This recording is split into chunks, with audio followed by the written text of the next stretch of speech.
اچھا اجازت ہے؟ بسم اللہ الرحمن الرحیم۔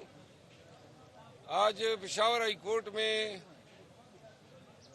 خیبر پختونخوا کے مختلف اضلاع میں میرے خلاف درج 11 فوجداری مقدمات کی سماعت ہوئی، اور یہ مقدمے جو ہیں وہ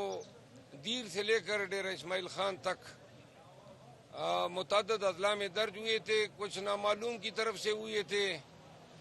اور کچھ معلوم کی طرف سے ہوئے تھے۔ بہرحال جزوی طور پہ بعض سماعت ہوئی، ایڈوکیٹ جنرل صاحب پیش ہوئے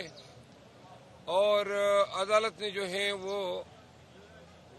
کارروائی جو ہے وہ 1.5 ماہ کے بعد مقرر کرنے کی ہدایت کی ہے۔ ایسے مقدمات کے حوالے سے ایڈوکیٹ جنرل صاحب نے آج عدالت کو آگاہ کیا کہ خیبر پختونخوا میں تاحال 353 مقدمات ایسے ہیں جو گزشتہ سال 1 سال کے اندر پاکستان تحریک انصاف کے ورکرز لیڈرز کے خلاف درج کیے گئے۔ تاہم یہ اتنی تعداد نہیں ہے، ابھی بہت سارے مقدمات کا ریکارڈ آنا باقی ہے، لیکن فی کیس میں ایوریج 3000 لگ بھگ شہری جو ہیں ہر ایف آئی آر میں نامزد ہیں، یعنی کہ تقریباً ہر ضلع میں لاکھوں کی حساب سے ایک پرچے میں لوگ نامزد ہوئے۔ خیبر پختونخوا کی پولیس نے گزشتہ 2 سالوں میں خیبر پختونخوا کے عوام کے ساتھ انتہائی جابرانہ اور غیر انسانی رویہ روا رکھا، جس کے ذمہ دار موجودہ طور پہ جو براجمان انسپکٹر جنرل آف پولیس وہ اور ان کی ٹیم کے وہ ڈی پی اوز ہیں جو بدقسمتی سے آج بھی اچھی پرائز پوسٹنگ پہ ان کے تبادلے ہو رہے ہیں۔ پاکستان تحریک انصاف کے ورکرز کو ان ڈی پی اوز کے پرائز پوسٹنگ پہ شدید ریزرویشنز ہیں، کیونکہ قانون اور اخلاقیات اور حق و انصاف کا تقاضا تھا کہ جن لوگوں نے پاکستان تحریک انصاف کے ورکر سے بتے نکالے ہیں، پولیس کی وردی پہن کے ان کے گھروں میں ڈاکے ڈالے ہیں، یا پولیس کی وردی پہن کے پاکستان تحریک انصاف کے ورکر کو اغوا کیا ہے، ٹارچر کیا ہے، ان کے گھروں کی خواتین کے پردے کے تقدس کو پامال کیا ہے، یہ وہ جرائم ہے جس کے حوالے سے بانی چیئرمین عمران خان صاحب نے ایک کمیٹی بنائی ہے، اور عید کے فوراً بعد انشاءاللہ وہ جرائم جو جن کے ارتکاب تو ہوا ہے لیکن چونکہ پی ٹی آئی کے خلاف ہوا ہے اور اس پہ کوئی کارروائی نہیں ہوئی ہے، تو لہذا یہاں پہ ہم پشاور میں صوبے کے تمام اضلاع سے وہ متاثرہ افراد سے ریکارڈ طلب کریں گے اور اس حوالے سے ہم عدالتوں سے رجوع کریں گے تاکہ جن پولیس افسران نے زیادتیوں یا مظالم کا ارتکاب کیا ہے ان کے خلاف قانونی چارہ جوئی ہو سکے۔ دوسری، آپ لوگ دیکھ رہے ہیں کہ آج سپریم کورٹ میں سماعت ہے، 7 رکنی بینچ اسلام آباد ہائی کورٹ کے 6 معزز جج صاحبان کے اس خط پہ سماعت کر رہے ہیں جن میں انہوں نے ایک سیکیورٹی انٹیلیجنس ایجنسی کو نامینیٹ کر کے الزام لگائے ہیں کہ وہ ان کے عدالتی کام میں دخیل کاری کر رہے ہیں۔ انہوں نے جج صاحبان نے مثالیں بھی دی ہیں،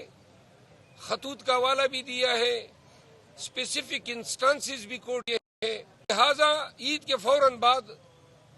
اگر خان صاحب ابھی رہا نہیں ہوتے ہیں عید سے قبل، تو عید کے فوراً بعد پاکستان تحریک انصاف ملک بھر میں احتجاجی تحریک چلانے جا رہی ہے۔ احتجاجی تحریک کا شیڈول شاید ہم رمضان میں ہی اعلان کر دیں، لیکن چونکہ ضمنی الیکشن بھی آ رہے ہیں تو ان ضمنی الیکشن میں بھی ہم مکمل پارٹیسپیٹ کریں گے، بالخصوص پنجاب میں جہاں جہاں ضمنی الیکشن ہوں گے وہاں ہم جا کے کمپین بھی کریں گے اور جلسے بھی کریں گے۔ آخری بات یہ ہے کہ ہمارا مینڈیٹ چوری کیا ہے، اور مینڈیٹ ہی صرف چوری نہیں کیا، انہوں نے ہم سے ریزرو سیٹ بھی کی، اور جب ہم نے سنی اتحاد کونسل کی شناخت اپنا لی تو کل اسپیکر صاحب نے کہا کہ آپ کو سنی اتحاد کونسل کی شناخت بھی نہیں دیتے ہیں۔ تو لہذا پاکستانیوں یہ روپ آپ دیکھ لیں پی ایم ایل این کا، یہ ان کی پارلیمانی سیاست ہے، یہ ان کی جمہوریت کے دعوے ہیں، یعنی کہ اپوزیشن سے ان کو یہ بھی گوارا نہیں ہے کہ ہمارا کوئی ایک پارٹی کا پلیٹ فارم ہو، اور اس لیے حکومت کے ان رویوں کے خلاف اور حکومت کے جاری جبر تسلسل کے خلاف انشاءاللہ پاکستان تحریک انصاف عید کے فوراً بعد